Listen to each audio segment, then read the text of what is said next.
Good afternoon or evening. We are so excited you're able to join us today. My name is Susan Evans, and I'm a caregiver. My father was diagnosed with Alzheimer's disease 12 years ago, and it felt like overnight I went from being a daughter to a caregiver. For both my father, concerned with the progression of his disease, and my mother, who became literally half widowed. We kept my father at home as long as we could with caregivers and trips to adult daycare. But my father's behavior became too much for my mother, and I did not want to lose both my parents to this dreadful disease. We chose Kensington Senior Living for my father because of their expertise in memory care. He lived there 6 years, and the team took care of my father as part of their family and my mother, who visited and had lunch with him daily. Thank you, Kensington, for the care of my family, and thank you for producing these educational webinars for the community. You are all in for a special treat today as authors Lauren Dykovitz, William Peters, Christy Byrne Yates, and Tami Anastasia share with you their books and their personal experiences and journeys with dementia. Kensington has a very special guest moderating today's event, Marianne Sciucco, founder of All's Authors. I met Marianne a few months ago after being introduced by Christy. Thank you, Christy, as it has been a pleasure to get to know Marianne. We all share a similar past with dementia, but our journeys have been so different. The audience is in for a treat today. I feel honored to be part of this discussion. You will all receive copies of today's webinar to share with friends and family, and please respond to the email with any questions you have. There will also be links to purchase the books from our amazing authors and link to All's Authors website. Please get your questions ready, and we will have a live Q&A at the end of the program. Please join me in welcoming Marianne. Marianne, please share a few words about yourself and All's Authors for the audience. And please, everyone know that Marianne is also an author. Thank you again for joining us, and have a wonderful evening. Thank you, Marianne. Hi, Susan. Thank you so much for inviting me to moderate this event. I've been looking forward to it for a long time. Hi, everyone. I am also a caregiver. I was responsible for the care of both my mom and my stepfather, who had dementia. My mother did not have dementia, and I'm always very careful to point that out because it was something that she was dreadfully afraid of. She would pray, please, God, don't let me get dementia. So when my stepfather was diagnosed, it was just rocked her world. And I was the long distance caregiver as the only daughter. And since then, my journey has come to its natural ending. But it has been a privilege for me to care for both of them and to be on the journey with them. Now, I founded All's Authors, the global organization of authors writing about Alzheimer's and dementia from personal experience, after I'd written my own book, a novel called Blue Hydrangeas, an Alzheimer's Love Story. This was based upon people I met in my work as a nurse. I'm a registered nurse. I worked in both long-term care and in the hospital setting. And over many years, I had come to know so many people living with dementia and their families. And they really meant a lot to me. They were my favorite people, to be honest. And when I finally decided to sit down and write a book, which was my lifetime dream, I chose to write it based on people I'd met in dementia care. And that later brought me to connect with two other wonderful authors to build All's Authors, which is now 300 authors strong. And we are promoting Alzheimer's and dementia awareness and provide support for caregivers through the written word and storytelling. And we also provide resources through blogging, podcasting, and film as well. So we're pretty expansive, and you will find many resources to help guide you on your journey using other people's stories, learning what they've learned along the way. All of this is very hard-earned knowledge. Our authors are full of insight, and we have stories and books available on all dementia diagnoses and all situations of care, whether you're caring for a parent, a spouse, a grandparent, or even a child with dementia. We do have one of those stories. And we also have a beautiful selection of stories written by people who are living with the disease themselves. In my opinion, those are the most valuable, because very rarely are we able to learn what's going on in their heads and how this illness affects them right from their own words. And we have lots of books on that. And on our YouTube channel, we have a video where you can watch 5 of them talk about their disease process. So that's a little bit about me. And this is not all about me tonight. I would love to introduce you to our wonderful authors, almost all of whom are in All's Authors, and one of them maybe, if he takes my invitation on. So please allow me to introduce you to Lauren Dykovitz. Hi, Lauren. Hi, Hi there. Marianne. Thank you for having me. Oh, yes. Now, Lauren and I go back quite a ways. She has 2 books, and she's got a beautiful blog, and she's got a lot of stuff going on. So why don't you tell us a little bit about yourself, Lauren? Sure. My name is Lauren Dykovitz. I'm a writer, an author, and a mentor for Alzheimer's Daughters. I'm also the founder of the Alzheimer's Daughters Club, which is an online membership community that supports women who have a parent with Alzheimer's or another form of dementia. My mom was diagnosed with early onset Alzheimer's in July of 2010 when she was 62 years old, and I was only 25 years old at the time. I quit my first full-time job a few years into her diagnosis and became a part-time caregiver for her at the age of 28. And my dad and I, along with my sister and some other family members, took care of my mom at home the entire length of her illness. During the first few years after my mom's diagnosis, I really had a hard time finding a lot of information about early onset Alzheimer's. Again, this was back in 2010, so there wasn't as much widely available information as there is today. And I also could not find anyone else my age, being 25, that was going through this with a parent. So that inspired me to start my blog, which is called Life, Love, and Alzheimer's. And writing my blog led to writing and publishing my 2 books, which are both memoirs. The first was called Learning to Weather the Storm, a story of life, love, and Alzheimer's. And the second is When Only Love Remains, surviving my mom's battle with early onset Alzheimer's. My mom did sadly pass away in April of 2020, but although she is no longer physically here with us, I've made it my mission to help others who are going through this, and I really feel like I'm still just getting started. Thank you so much, Lauren. Your story is unique in that you were so young to have encountered this, and I really appreciate your courage in sharing your story. Of course, thank you. Yeah, I'd like to introduce next Tami Anastasia. Tammy is a professional in the dementia field and has a lot to share and a lot of expertise to help caregivers. Hi, Tammy. Hi, thank you, Marianne. Thank you, Lauren. And thank you, everybody, for joining us today. As Marianne mentioned, my name is Tami Anastasia, and I am a dementia consultant, educator, and the author of Essential Strategies for the Dementia Caregiver, Learning to Pace Yourself, PACE.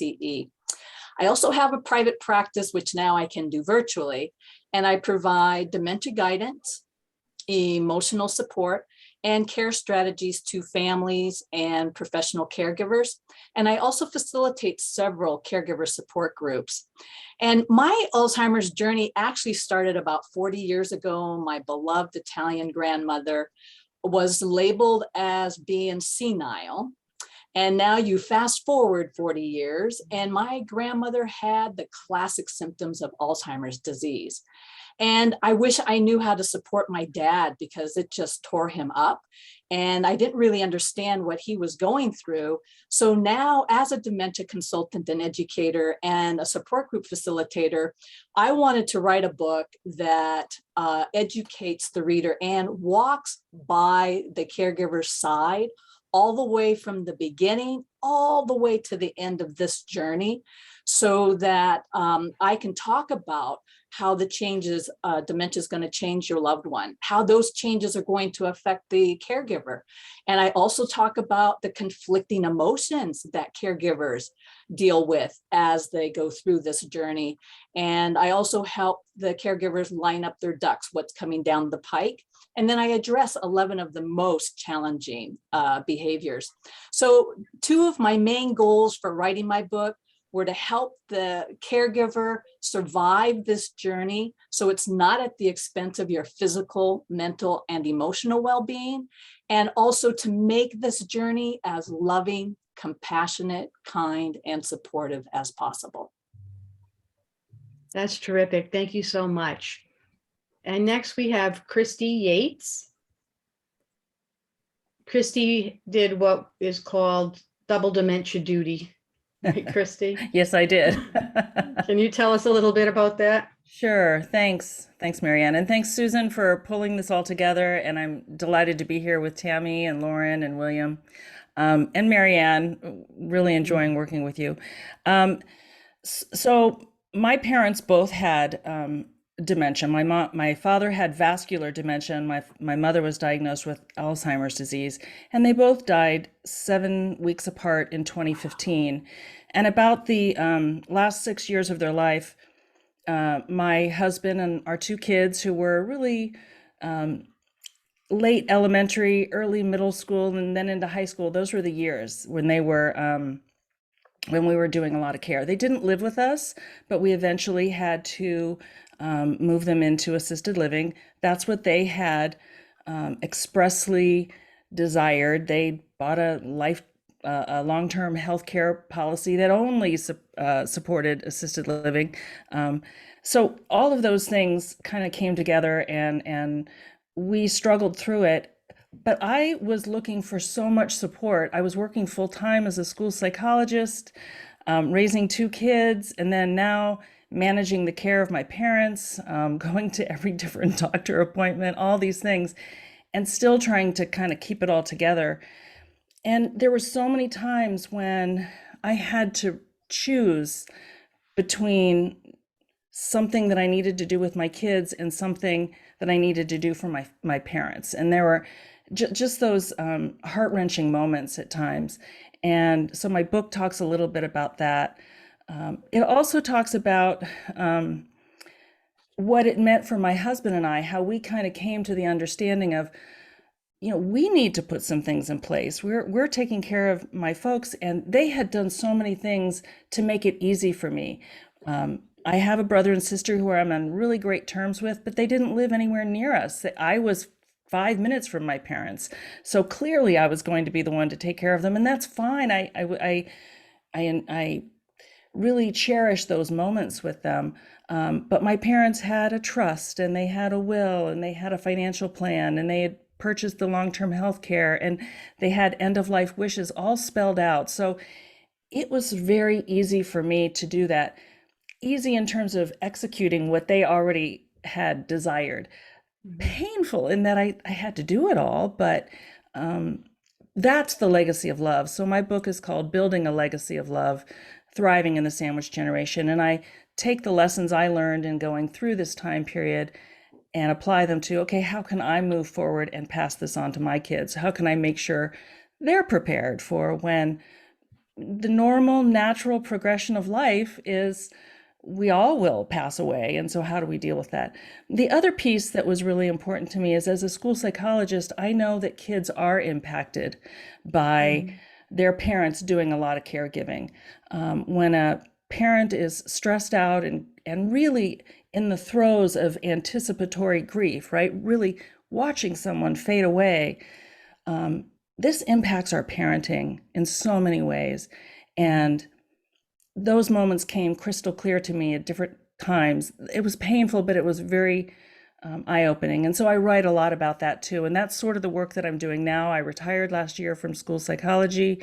I'm a licensed educational psychologist here in California, but I'm really trying to open up conversations about the sandwich generation and how we can have a holistic, whole family perspective. So there you go. All right, that's wonderful. I do want to point out Christy's dedication to talking about children during a family's dementia journey.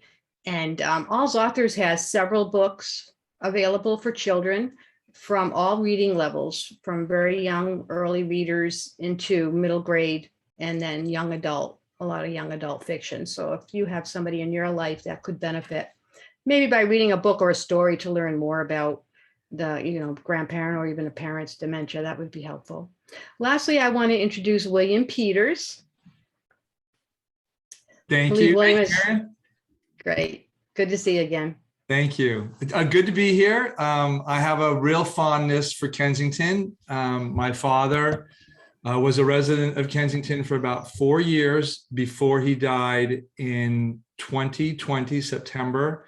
And we were very blessed as a family that happened in one of the initial and few breaks in which caregivers could come in and be at the bedside of their dying anywhere in any of these facilities.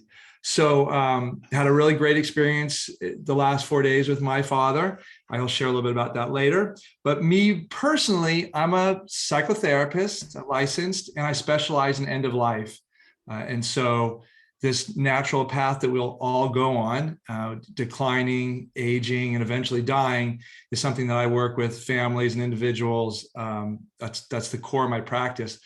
The specialty I have within it is spiritual experiences at the end of life.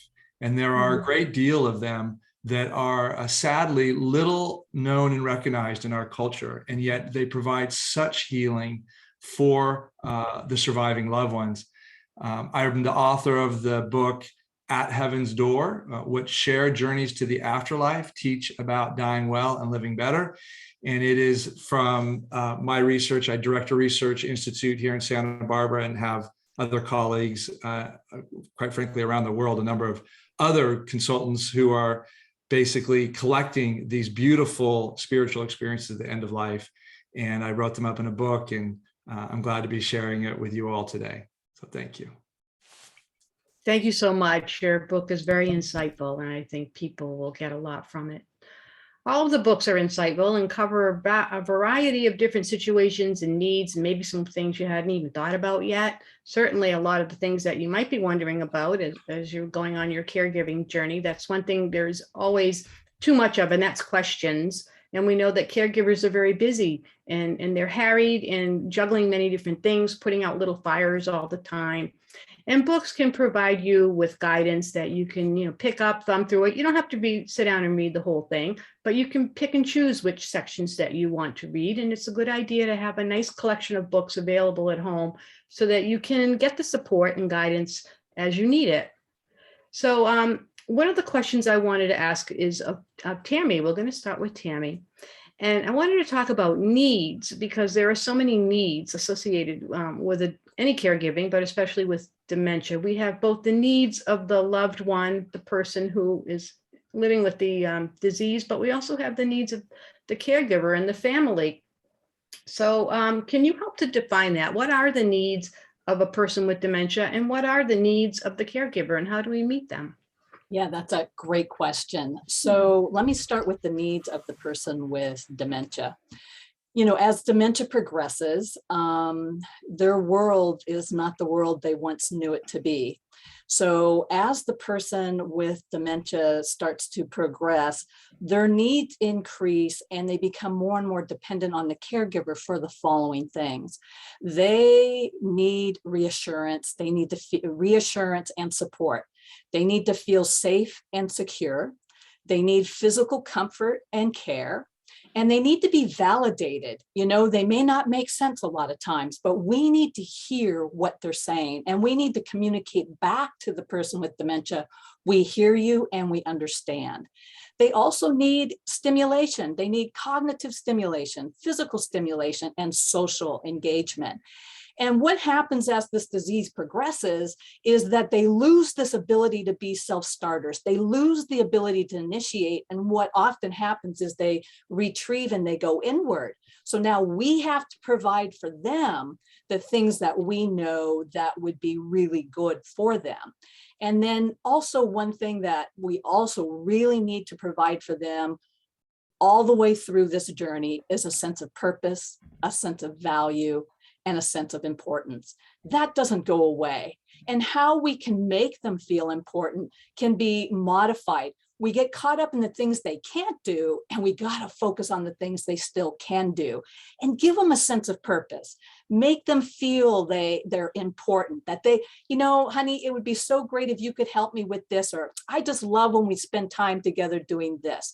So that sense of importance and value is a need that we all think, dementia or not, all need till our end of life. Now, the needs for the caregiver are huge. There's a ton of needs. So I thought, okay, how am I going to narrow this down? So I came up with different categories. Number one, taking care of yourself. That is really, really, really hard to do with this disease because it's so demanding and challenging. So one of the things I advise is that caregivers take at least a 10-minute daily time out and do something nurturing or comforting. But you have to make a conscious effort to do this, because it's a fine line between taking care of your loved one and taking care of yourself. But you're both equally as important. So we have to make sure you take care of yourself. The other category I came up with is stay connected. It is so hard to stay connected with this disease, but I don't care how you do it. Maybe once a week, Sally texts you, checking in just to say hello. Or once a week, it's having, tea and coffee over the phone, but somehow build in a way to stay connected with friends and family, because it is very isolating and can be a very lonely disease.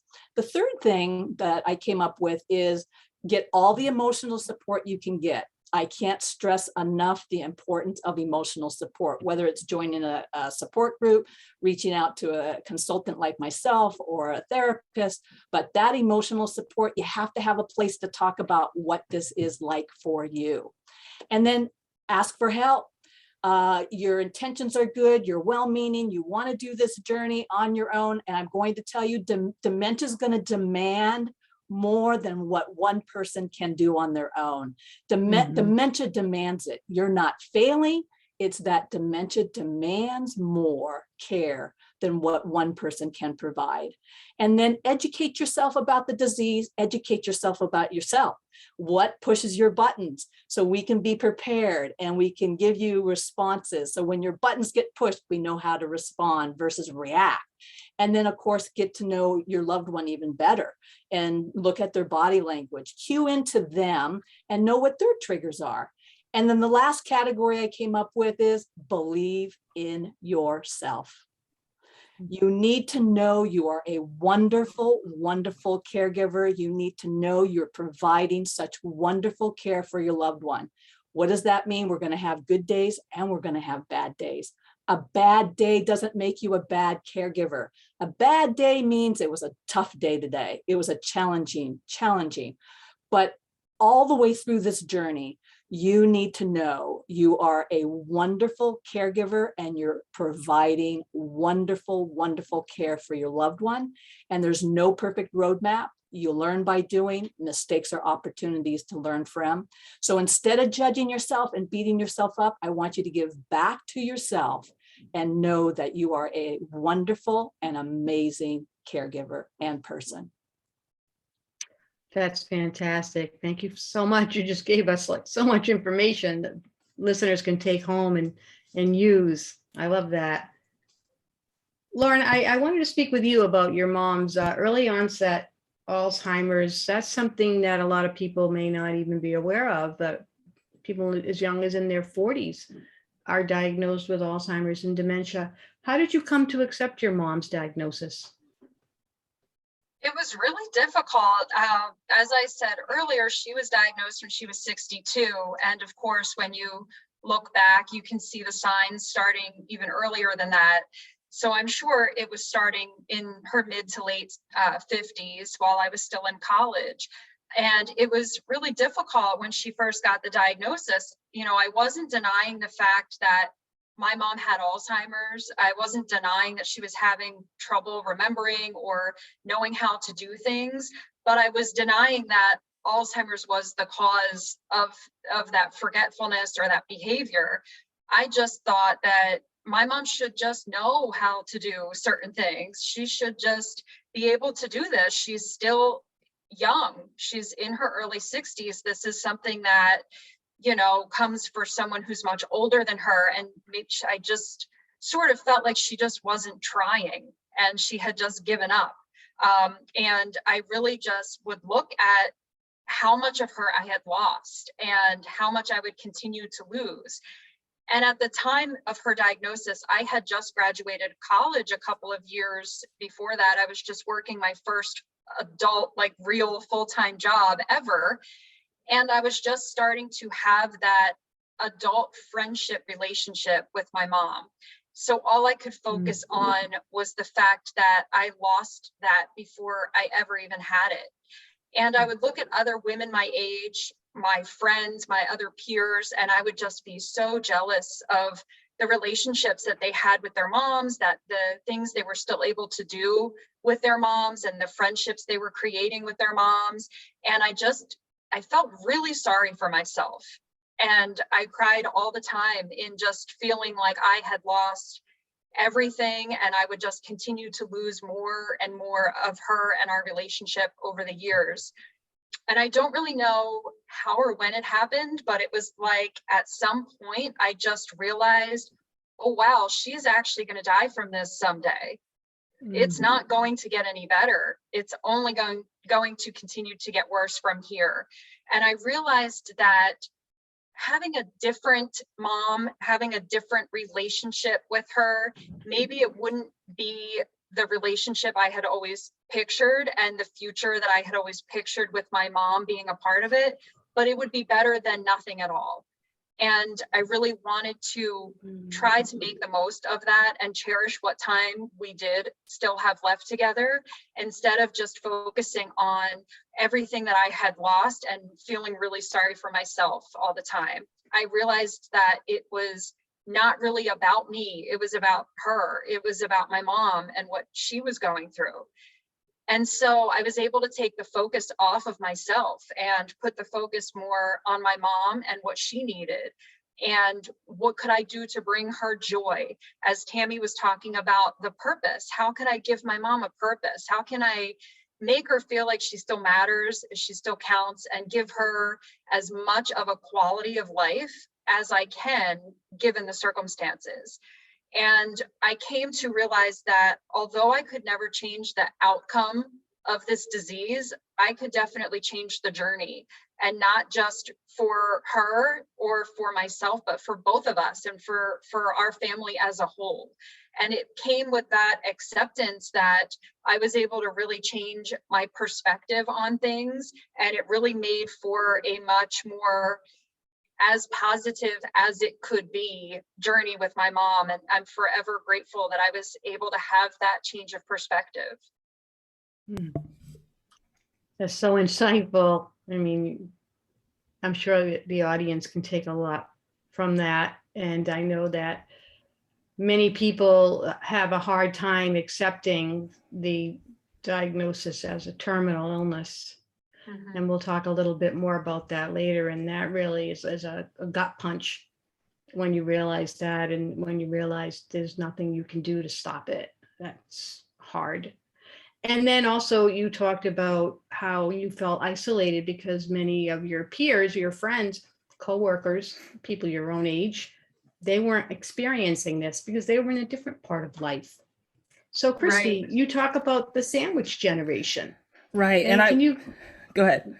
Yeah, let's hear a little bit more about what that's like, because you were, your journey was a little different because you were a mom and you had children and you were caring for your parents. So now, Well, now we're moving on here. and I could really resonate with you, Lauren, because I felt a lot of guilt about how many months or even year I was in denial about my mom's memory. People were saying something's up with your mom, and I would say, no, she's just worried about my dad, and that's anxiety. I had all these excuses, and I would beat myself up later, like, what kind of a psychologist are you, Christy? Look at you. You're totally in denial. But you know what? That's one of the things we do as human beings is we don't want to face it. And that's why, I highly recommend working with neutral parties to help you understand this, working with doctors, working with case managers, and so on. The sandwich generation is in 2014, which is like so many years ago, that's one of the later studies. Pew Research Center estimated about 47% of Americans are in this situation where it's people living with kids under the age of 18 in their home. It could even be adult children living in your home, but you're providing some parenting, and then you're caring for an aging parent. COVID really shifted everything. A lot of people had to bring elders home. They couldn't manage on their own. There were a number of people who even brought their family members out of assisted living to be in their home with them because they didn't want to not be able to see them.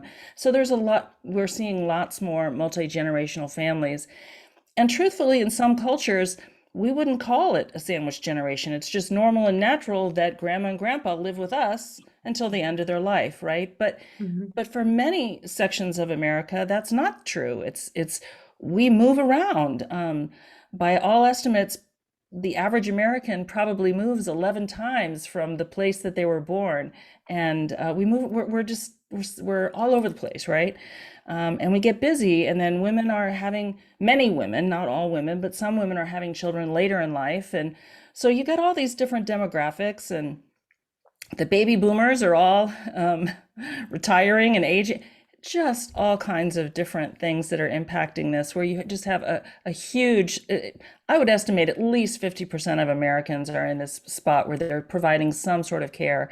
And if it's not physical one-on-one care, it might be financial support. It might be helping your parent to get the care they need. And so there's a whole lot of things that go into that. And then in the meantime, you've got your kids who are growing up. And I think that's what I missed. And when I looked out for information, I was Googling things all the time. And I found lots of support for what to do for my parents, which I needed, to be sure. But I didn't find anything that spoke to, okay, and don't forget to look at your kids and think about what's going on for them. They're watching you. And so, Tammy, you talked about self-care being so important. And I really feel like absolutely 100%. And it's a great opportunity for your kids to see you put yourself first. We think of it as being really selfish, like, oh, I've just got to burn the candle, deeper on both ends. And no, really, our children are learning from us about how we're raising adults. We're not raising children to continue to be children, right? So this is a great example for them. And when I could shift my mindset to that, trust me, it didn't happen that seamlessly, okay? Yeah. It was painful and rocky. But yeah, we all have to kind of look at how do we make the most of that. And I do feel like it had a huge impact on my kids, but you know what? I really see compassion is empathy in action. And my kids had an opportunity to take their natural empathy and put it into action with my parents. They were so beautiful with them. They answered the same question 5 times in a 5-minute period. It was okay. It was as if it was asked the first time. They learned that. And they taught me at times, when they'd say, Mom, you need to be nicer to grandma. I mean, really, that was wonderful. And how great that they could tell me that. And with love, really, truly. So that's the sandwich generation. And they're all different kinds of layers to that. I mean, you could be raising grandchildren, family generations in one household. Yeah. So that's what we have. Can I ask both of you, Lauren and Christy, because you both took care of a parent. Also, and William, I'll have a different question for you, or both, actually all three of you. Because you're taking care of a parent, role reversal is part of this journey, right? You become sort of the parent to parenting your parent. Exactly. What was that transition like? Or was it easy to make that transition? Were you aware that that transition was happening? I know it's a natural progression that just kind of happens. So as now the daughters and a son, and now you're now sort of parenting a parent, what was that like for you guys? So I actually do talk about this in my book, Tammy. I'm so glad you brought that up, because I really feel like it wasn't, I sort of reject the notion of I'm parenting my parent. I have a new relationship with them, and it did evolve and it did change. But you know what? I did come across those times where I'm like, I'm taking the car keys away from my dad while I'm handing them off to my son, I mean, this is like Twilight Zone stuff, right? And so you have to kind of think through that. But for me, it was, how can I be as respectful with them, but also be clear about what needs to happen when I needed to take a more directive action with them, because they couldn't do it themselves. And that was hard. I did have to bring in help because they couldn't hear it from me that it wasn't okay. My mom was mixing up all my dad's pills, and I mean, just, they were not safe in their own home anymore. And that was hard for them to see. So I brought in professionals to do an evaluation. And so that was my experience, Lauren. And William, I'm not sure what you experienced. Yeah, I totally agree with what you said about rejecting the idea of parenting your parent. I still cringe when people say it's just like raising kids, or no, it's not. I'm not a parent, I don't have children, but I know it's different. I know when you're raising a child, it's hard, but there are positive milestones, there's happy things happening. And when you are taking care of your parent, it's not that way. They're going the opposite direction and they're declining, and it's not the same. So I do really sort of cringe when I hear people make that comparison, because I do think it's very different. And also, as you had said, what was that like? Did it come naturally? For me, no. I was 25 years old. My mom was not old to me. I thought she should be able to take care of herself. And I didn't like the idea of doing certain things for her, and the sort of, I never really even thought about it until recently, when one of the members of my membership community had mentioned how it's awkward for her to hold her mom's hand, or to hug her mom, or to do certain affectionate things like that. And it was for me too. I was in my 20s, that wasn't cool. I was, it was awkward, and it didn't come naturally to me at all until really I started to see how much she was declining. And then it was just totally different. It was a game changer, because then I could see how much difficulty she was having, and that, in a weird way, like that made me, it made it easier for me to take care of her, because I felt like she really needs my help. But it never came naturally to me at first, until it was sort of like such a drastic change that she clearly needed my help. But I also felt that I was parenting, the role reversal with my dad too, because as her caregiver, I felt like in my 20s, I was now taking care of both of my parents. And my dad didn't have dementia. He never had any cognitive issues, but the emotional stress and just being difficulty making decisions for her care, and things that my sister and I really had to sort of like take over those things. And it was there was just a lot going on there with trying to take care of both of them. Yeah. William, how about for you? I saw my my role in the family system, because I live in Santa Barbara, my father was up in Redwood City, Kensington. My mother was really the primary caregiver. I mean, we'd come up and visit, but like I said, during COVID, where the needs were high, we were not allowed to visit. So what I really find, I think this is really important, I think all of us can relate to this, is how do you deal with the different family dynamics? Like, you know, even the first steps of encouraging my mom that it's okay for you who are exhausted and, you know, and depressed, because it makes sense. You're losing your life partner of 60 years in a way that, you know, used to be so active and together. And now you have to get calls from the local police department because he's got sundowners and he's 4 blocks away and you didn't even know it. Yeah. So these are all difficult conversations to say, Mom, it's okay. And so I think my family was really good about, you know, talking to one another, supporting each other, all feeling the loss of my father's decline. He was a very active, you know, man and a go-getter. And the last thing he ever wanted to be was to be a burden to anybody.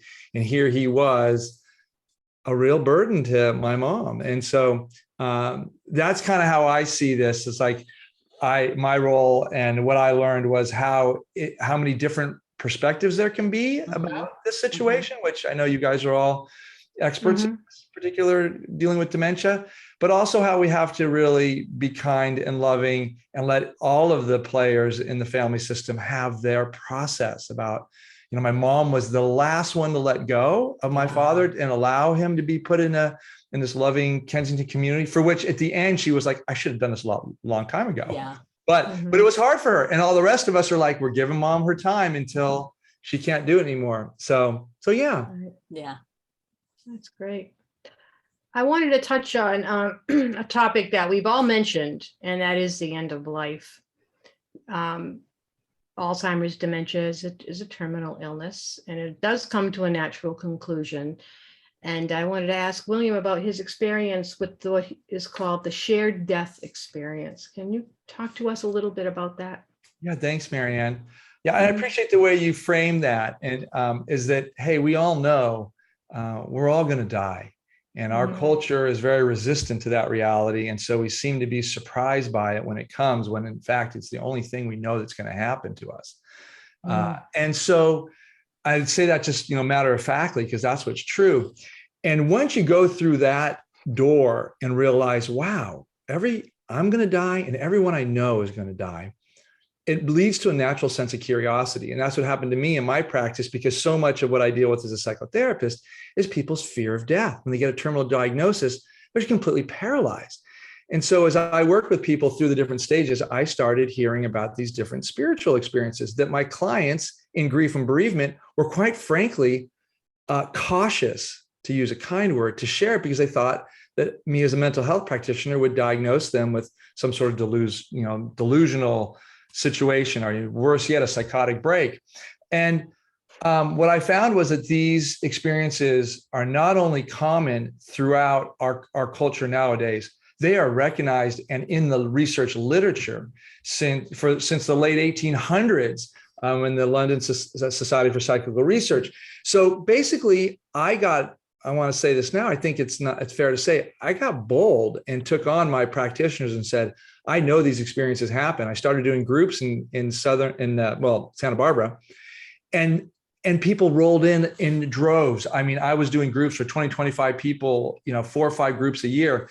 So I learned about this experience that was identified by Dr. Raymond Moody, called the shared death experience.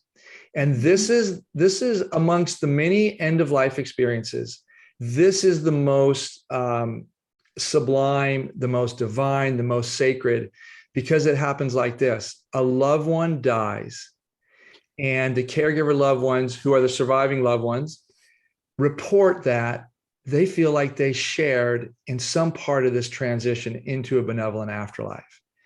And it looks a lot like, for those of you who are familiar with the near-death experience, it has a lot of those phenomena. You actually see your departing loved one in their transition. You observe them, you sense them, you feel them.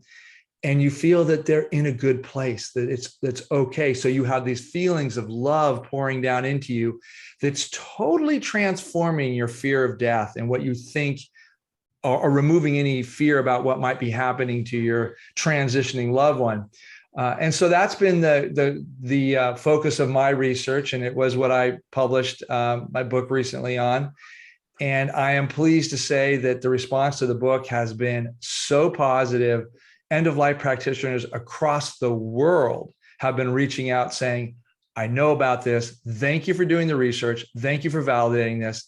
And this is just a major step forward in the modern world's relationship to end of life. We're changing it for something of fear and something at best, well, I should say not at best, but hopefully to wonder and hopefully receptivity about this glorious opportunity that we're all going to get to experience. Can I ask a question? Sure. Are there different forms of that shared death experience? There's not just there's different forms? Yeah, there are identified 4 different, what I call modes of participation in the shared death experience. That's the way that the caregiver loved one feels, senses this experience. One is you are remote. So it's called sensing at a distance. So you don't have to be at the bedside of your transitioning loved one. In fact, 2/3 of our now over 300 plus cases that we've studied deeply are remote. Wow. And there's 3 others, I'll say them briefly. Witnessing what we call death-related phenomena. So that's like seeing your departing loved one transitioning, moving into this afterlife, seeing the light in the distance that your loved one's moving towards, seeing other elevated spirit beings, seeing other deceased relatives who are greeting your departing loved one. And then we also have situations where the loved one, the surviving loved one, says that they're accompanying the dying in this journey. And in some cases, they're guiding. They are orienting them and saying, hey, Dad, your mother is right behind you. She's waiting for you. And you go, oh, really? It's like, well, yeah, turn away from this earthly existence and look what's ahead for you. And then they're off and going. The motif is journey. It's a beautiful journey. That's the dominant pattern that we see, is that our loved ones on journeys after this life. Wow. Yeah. Well, that can certainly be comforting. Yes. Yeah, thanks, Marianne, for saying that, because that's really the reason that I got into this, is like, wait a minute, grief and bereavement is so difficult, but all of a sudden someone will share with me sometimes 3 or 4 months into it, say, I had this experience, but I'm not sure it really happened. I go, well, tell me about it. Mm-hmm. And they start sharing a shared death experience. I look at them and say, that's a shared death experience. That's a gift. If it was true for you, what does it mean? And all of a sudden they start sharing it. They start weeping with joy, come back the next week and say, that changed everything. I miss my loved one. I'm no longer with him or her, but I know that I'll see them again. And I know that they're okay. And that changes everything. Yeah. Knowing that they're okay. Yeah. I think gives us peace. Yes. Thank you so much. Hi, Sue. Well, I'm going to really try hard not to cry, because I wish that I had gotten to know all of you before my journey with my father. And everything that you said, oh my gosh, I mean, you would have thought that you guys have known each other for years, because you all contributed to really, I think, assist the audience on their journey, because I mean, they're all different and we all know that, but just hearing all your experiences is so incredibly helpful. And, we talked about family dynamics. That was one of the questions in the chat, and I think we totally answered that. And, but the guilt that we all, and we all have it when you feel you can't do enough. And what Christy said about sometimes she was very short with her mother. I mean, my goodness, same thing with me, and my kids helped me with that. And it is so multi-generational. And Lauren, I actually got to know some families at Kensington where the parents were visiting their children that had early onset. And I can't imagine how difficult that was. And Christy, same with you. I can't believe we're almost out of time. This could go on for hours. So we will have to meet again. And it would be great if we can meet again in person, because I just have so much respect and admiration for what you've all done. And the community should be so grateful that you've written books about it. So thank you, Marianne, for founding All's Authors. I mean, I really wish that I had this library before I went through my journey, because this is like my bedside reading. And William, thank you so much. It was so hard for me to sit, with my father for days in his passing, and the team at Kensington was so helpful. But I hope everybody buys all of these books. They are so great, really great to have, not as reference, but Christy, your book is like, I went through it and I made notes in it to help me, because I get so many questions from people. So they're all just so heartfelt. And so with that, if each of you would just read an excerpt from your book to kind of share with the audience, get a little piece of your book, because everybody's going to buy them. So let's go ahead and start with Marianne, because Marianne is an author. Yes, I am.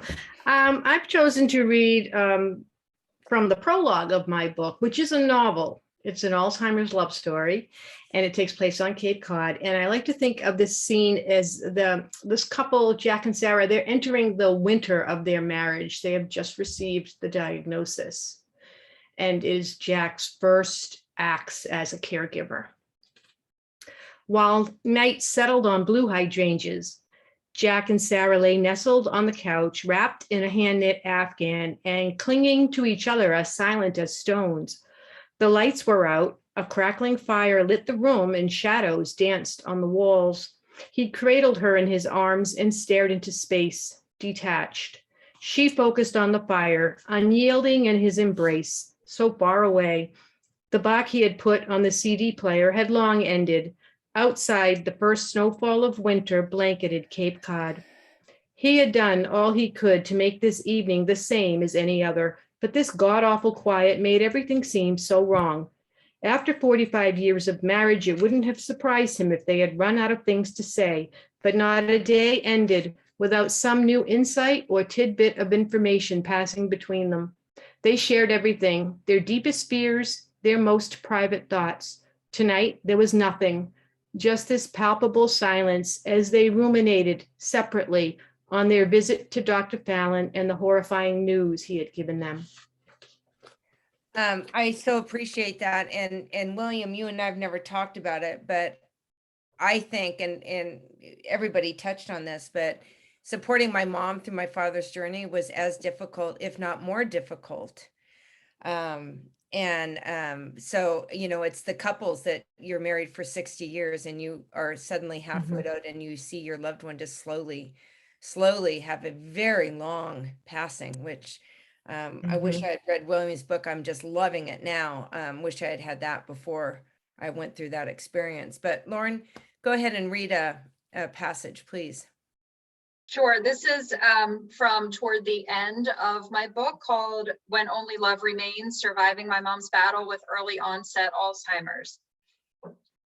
I'm also incredibly grateful for the opportunity to experience true unconditional love, both given and received. I experienced a love that does not rely on verbal communication or memory, but on the deep bond between a mother and her daughter. My mom may not have remembered my name or that I was her daughter, but she knew me on another level. She may not have recognized my face, but she recognized my soul. She knew my heart and my love. She knew the sound of my voice and the feel of my touch. She knew my presence and that she was safe with me. She knew when I entered the room without even having to open her eyes. She turned her head toward my voice without having to understand what I was saying.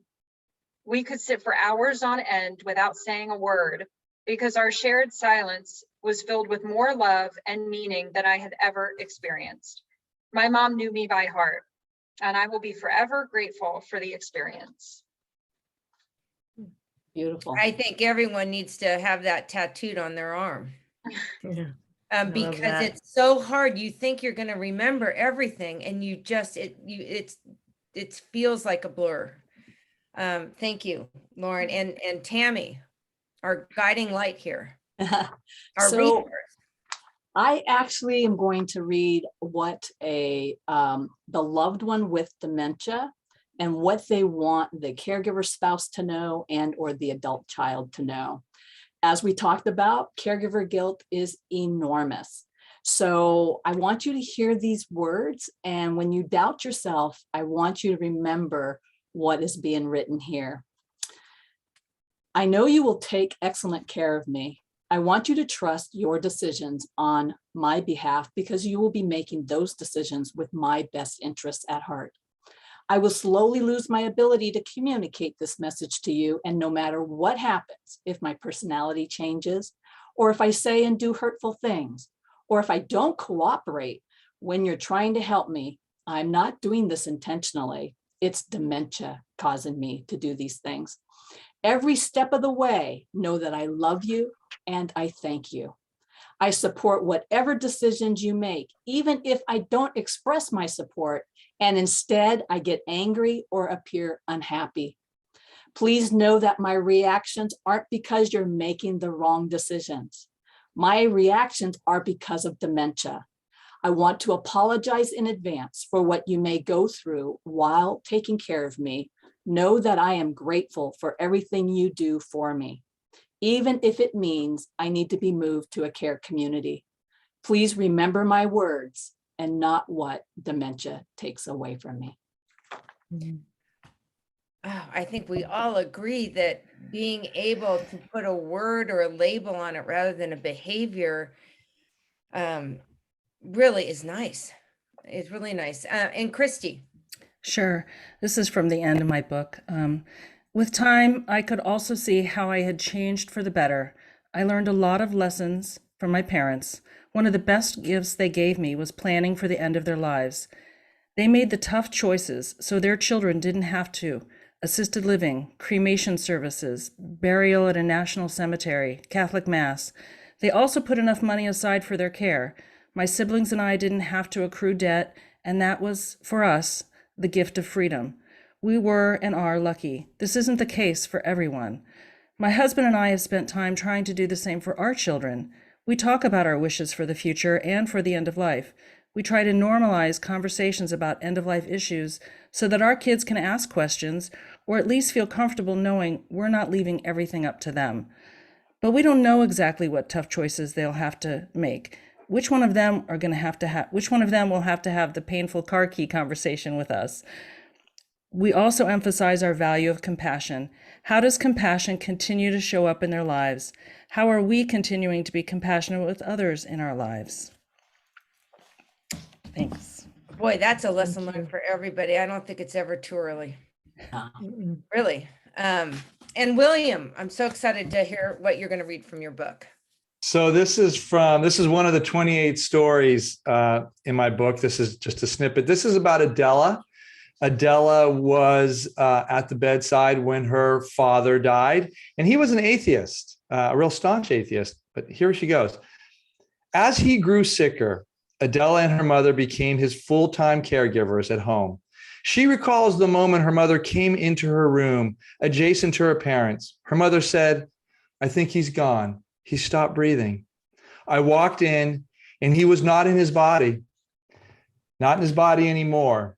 But what I saw him clearly as I see you now, slightly elevated, but in the corner of the room, a light behind him.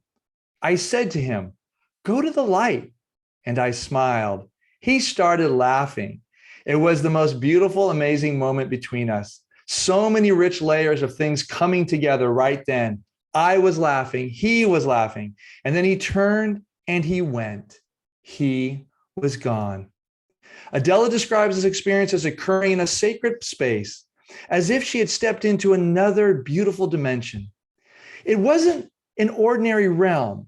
Words could not adequately describe it, really. What she felt what she did feel was very strongly the rightness of it. She adds, "We were very close. And it was so sad to not have him here with me anymore. But it was his time. His body did not allow him to have any more quality of life. He was complete and he left without fear. I knew he was fine. I really had missed him, but I know he is in the place he needs to be and in great comfort. You know, so, that's beautiful. And someone wrote to me who lost both her mother and father to Alzheimer's when my father passed and said, you need to know and feel good that his memory is restored. And that was really, really beautiful. So we're getting in the chat. I don't know if you guys can see this, but Trudy, thank you for your note. It says, thank you all so much. Tears running down my cheeks. And then Santu wants to know the organizations that Lauren mentioned. And please, everyone know that you will receive a copy of the webinar, and we will also put Lauren's organizations that you mentioned, something about a support group, Daughters of Alzheimer's. So we will make sure we put those links. And I'm so sad we're out of time, but I just can't thank everybody enough. And thank you to the audience, and stay tuned because we will absolutely do this again. And you guys are amazing authors. You're amazing people. And thank you for sharing and writing down your experiences and your journey, because it's so helpful to people. I mean, I know for sure. I wish I had had all this. When my dad was diagnosed, I don't think I knew what a caregiver was, except for I was one suddenly. And Leslie just said, thank you so much. So the feedback is tremendous, and thank you all, and have a safe night and enjoy yourselves. Thank you. Thanks, Thank Susan. you so Thanks, much. It was everybody. an honor and a Bye-bye. pleasure. Thank you. Take care. Thank you.